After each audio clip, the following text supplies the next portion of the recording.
একটু সহজ হতে ছিল না তো দোষ, কি এমন দোষ হতো করলে আপোষ।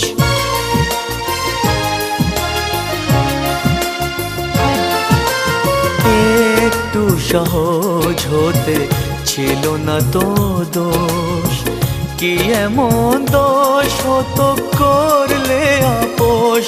যদি দুজনে ভুলে যেতাম সব অভিমান, কি এমন ক্ষতি ছিল বলো তাতে।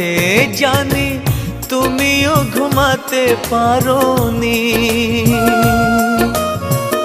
আমিও ঘুমাইনি সেদিন রাতে, সামান্য কি কথা নিয়ে।